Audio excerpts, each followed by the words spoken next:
Guys, and welcome back for another workbench review. Today I'm very excited to show you this light. It's one of the few lights that I bought myself in a very long time. It's the LEP SK-01s or SKYWALKER. It's a really nice LEP flashlight that is zoomable. They say that you can even light a match with the focused beam, so it's really nice to see. We will check this later in the review. As you can see, there are a few versions. I got the Aluminium gray. It's also available in camo, and then you get titanium black and titanium silver. The alloy gray version that I got is the cheapest one. It's $320, I think, and the titanium versions are nearly $600. So it's a quite expensive flashlight, but it's a really nice light.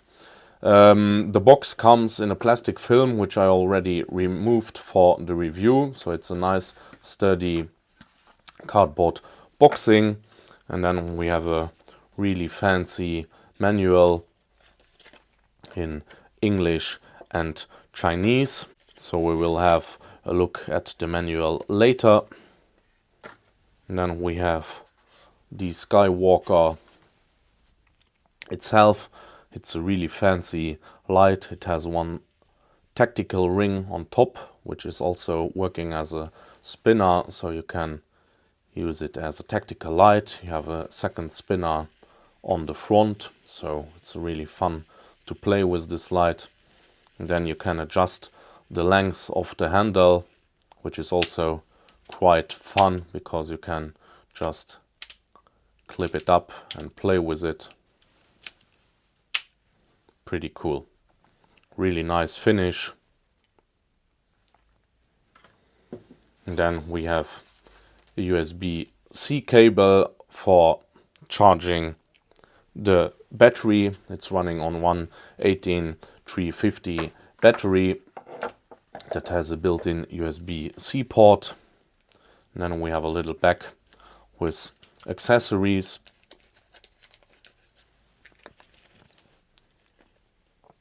So we have a little washer that is used to unscrew the screw of the tactical ring, and then you can move it in different positions if you want to adjust it to the best position, or you can just slide it over and remove it. That's what I'm gonna do now. It's a bit of you need a bit of training to properly unscrew it, but I tried it already a few times, so now it works quite good. So as you can see, we can now move it around or slide it around or take it just off. So I will take it off. It's nice to have the spinning function, but I prefer the light in this size, so I don't really need the ring. And then we have a spare O-ring and 3 spare springs. The spare O-ring, and then a small spare spring and 2 large spare springs. These are sitting underneath the handle and are allowing the handle to kick back as soon as you release the button. I will just put all the springs back in the back, and then I will show you. So the little spring is for the lock button here, and the 2 other ones are sitting here. So I'll show you now how to disassemble the light. Threads run smooth. Build quality of this light is really nice, but for that price it would be a shame if it would be any different. Here we have the LEP battery, Type-C charging, 18350 as I said, 1100 milliamps. It's draining quite fast because the flashlight is sucking an enormous amount of juice out of the battery. To charge the battery, you just plug it in. You have a little red indicator in the plus pole, and as soon as the battery is fully charged, it will turn into solid blue. We have a spring at the bottom, and we have a spring at the top, so you can use button top or flat top batteries. I also tried it with non-protected cells. They also work. So and cells without USB-C charging. So that's pretty nice that the light is versatile in using the batteries. The spring is quite sturdy, so you need to give it a good push to lock it. And now I will show you what they send the springs with. So you can unscrew these two little knobs.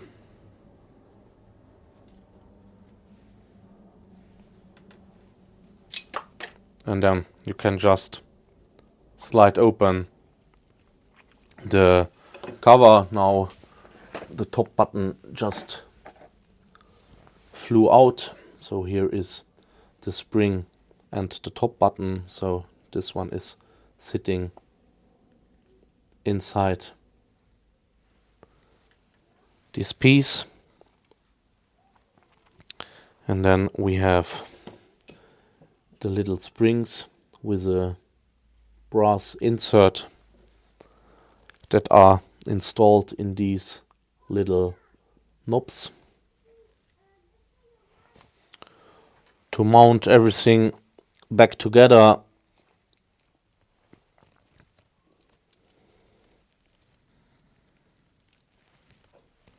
you need to slide it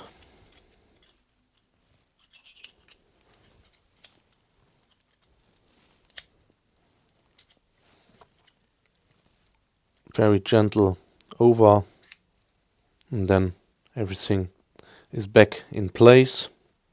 Then you can screw back on the little knobs.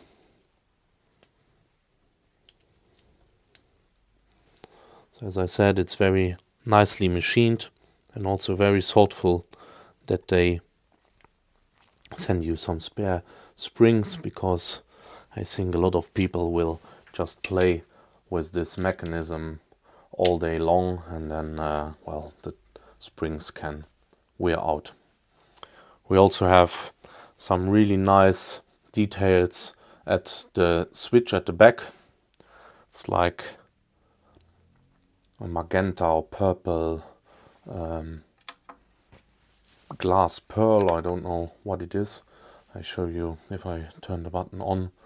It's doing a very nice circling move, so it's pretty awesome looking. And then we have the zoom function at the front, which allows us to zoom in and zoom out. That's pretty cool. It's the first LEP flashlight that I have that uses this feature. They say that the beam angle range is from 2.6 to 18.2 degrees, and that the diameter is from 26 millimeters to 30 millimeters. So everywhere you have the Skywalker engraving, also little glass pearls for detailing. There's a serial number engraved. I got number 86, so that's pretty cool. And the spinner is running like a charm, so it's really, really nice. So I would say we take a look at the user manual. It's a pretty nice user manual, but it's hard to read.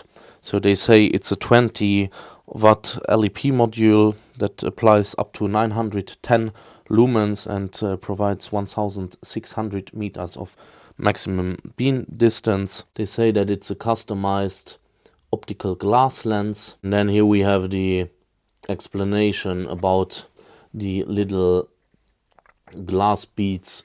So it's high hardness silicon nitride ceramic balls in the bezel and in the tactical ring to get you prepared for potential emergency. So I'm not sure if these are used to break glass in case of emergency, or if you can also use them for self-defense purposes.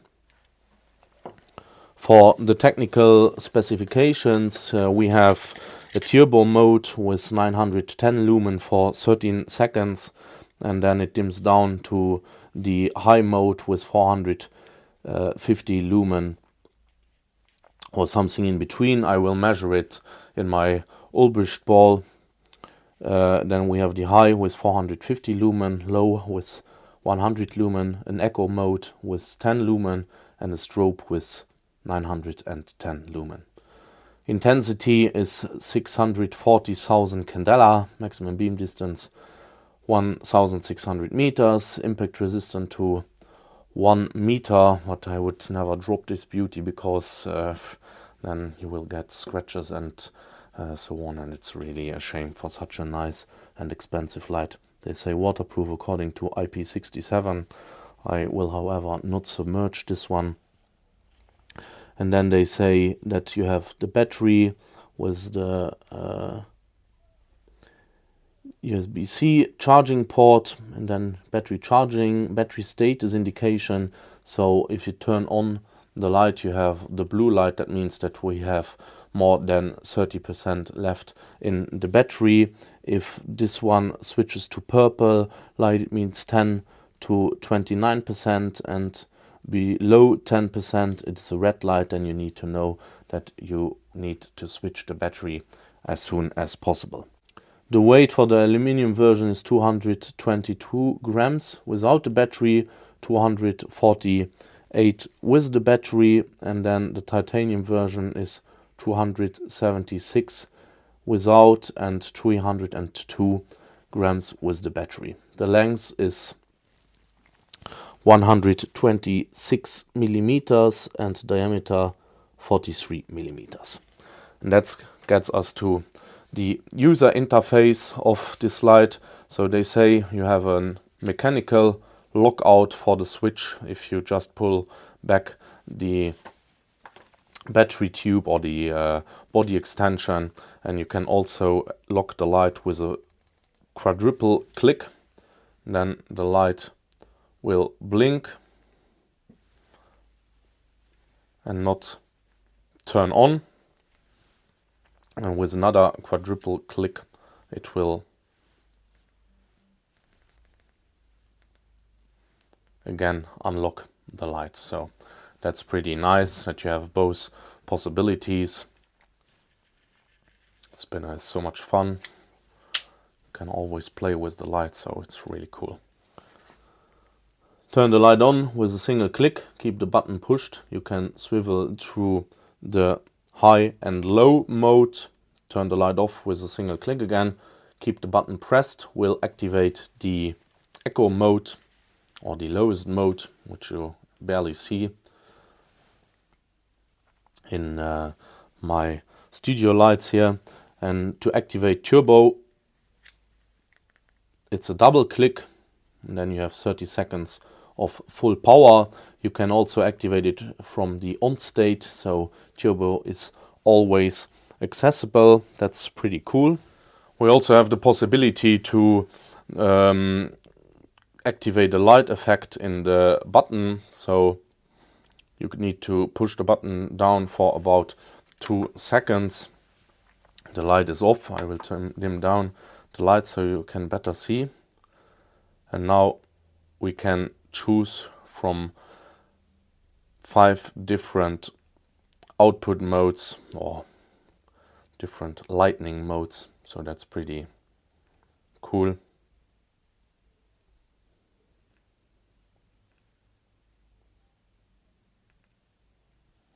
And you just turn it off by a single click.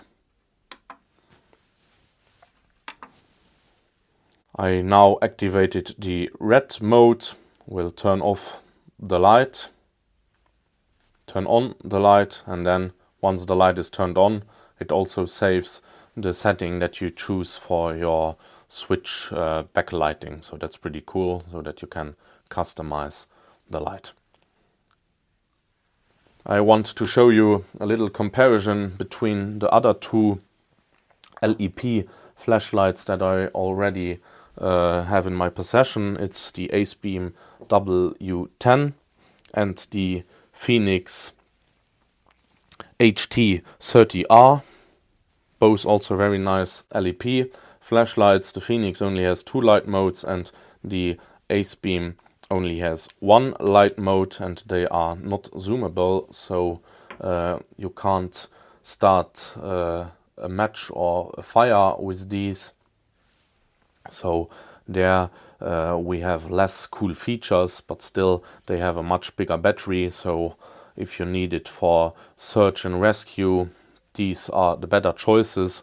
But if you are looking for an awesome collector flashlight with a lot of fun and potential, I'm pretty sure that you can't miss this one in your collection. So I want to show you the potential of this light. As you can see, there's already a little mark. It's burning plastic and stuff very, very fast. If I'm turning it here, you can see it directly starts melting stuff. I also have a little cork here on which I already did a few experiments. So we need to really focus it.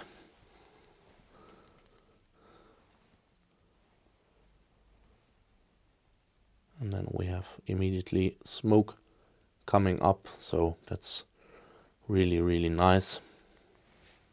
So I will see now if I'm able to light a match. So it's really important to get the exact distance between the light and the object that you want to start to light. And it needs to happen in the first 30 seconds, because after that the light is dimming down and has not enough power. So I need to try this a few times until it will work. Already start smoking, and here we have the match that is lit. So it's really awesome. It's the first light like that that can start a match. I had other lights that were able to burn a little piece of paper or so, but not like this. If you really have the exact length or distance between the match and the light, it starts up within seconds. So that's pretty cool. I will now charge up the battery, and then we will see each other outside for a Beamshot comparison with the other two competitors. But I'm sure that this one will win, as it has the best specs, the highest beam distance, and with the focus I'm pretty sure we can do some nice stuff outside. So guys, and welcome outside. I'm here with the loop in the turbo mode now, which is indicated with 910 lumen for the 31st seconds, or for the first 30 seconds. You can see nice defocusing. It's easily doable with one hand, so that's pretty cool, running really smooth. You can still play with the spinner. Due to the tight beam, I had some difficulties to measure it in my ulbrichtball. I measured between 195 and 250 lumen, but I think that's not really correct, because in my Phoenix review I measured 415 lumen for the 500 lumen mode, and the beam is a little bit wider, so I think that my ulbrichtball has some difficulties producing correct results for the loop. So we have now the moon mode, which is really low. You can only see it if I completely focus it. It's an echo mode, or how they call it, echo mode, with 10 lumen. I measured between 6 and 11 lumen. And I will now turn it on in the two normal modes. So this is the low mode with 100 lumen. I measured between 20 and 60 lumen here. Also the nice defocusing possibility. And then we have the high mode with 450 lumen, which I measured between 100 and 150 lumen. So I'm pretty sure my indications are not correct, because the light is throwing more light than the two other LEP flashlights that I have, even if only for the 31st seconds. So here on the right side we have the AceBeam W10, and on the left side the Loop SKYWALKER. So the AceBeam only has one mode. Another point for the SKYWALKER. And I will now show you the HT30R from Phoenix, which is now brighter because the other one has already dimmed down. But as soon as I give it a double click, the loop is brighter. There's not a big difference. They are indicated with 1.5 kilometers for the Phoenix and 1.6 for the loop. So that's really a slight difference. And compared to the Candela, the loop is indicated with 640,000 Candela compared to only 600 Candela for the Phoenix. So that's pretty much the same. So I moved over to an open field to show you more the characteristics of the loop. We'll go into turbo again. So with the focusing possibility, it's really nice because we have a much more usable beam. If I focus, it's on spot. We have a really nice beam distance, like a lightsaber. So that's awesome. And if I focus it or defocus it completely, we have one little spot where my finger just was. Don't know if you can clearly see it. That's the point where the light is focused the most. So in this spot, it's where you want to light the stuff. If you want to light a match or so, it will be on that position. So that's pretty cool. It's better or more easy to understand if you see the beam. I will now do a comparison with the Phoenix in the highest mode. So I'm not sure if the camera is able to catch it, but the loop is slightly brighter than the Phoenix.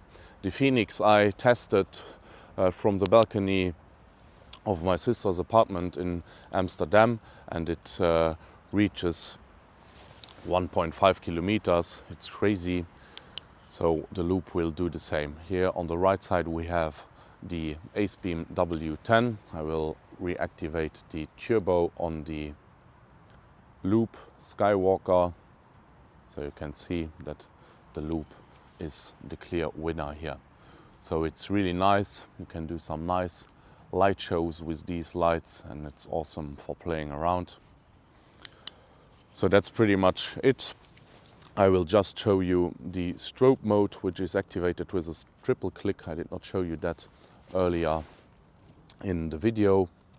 That's good for tactical reasons. I don't need it, but it's nicely hidden, so I don't mind that the light has a strobe. I also did my research on those high hardness silicon nitride ceramic balls that are installed. You can use them for self-defense purposes, and you can use them to break glass. So in case of emergency, this light is also nice to have. Overall, I'm really satisfied with this light. Loop did a great job here. The only thing that I would wish for in a future light, if they would provide it with a bigger battery, because the little 18350 here is empty quite fast, and maybe it would be cool if the maximum power would be available longer than only 30 seconds, because playing around is so much fun and it dims down after 30 seconds. Then it's always cool to have a little more runtime. So I hope all the questions have been answered. If not, please make sure to put them in the comment section and I will do my very best to answer them. And as always, I would really appreciate if you would leave a thumbs up and if you could subscribe to my channel. See you soon, guys. Bye bye.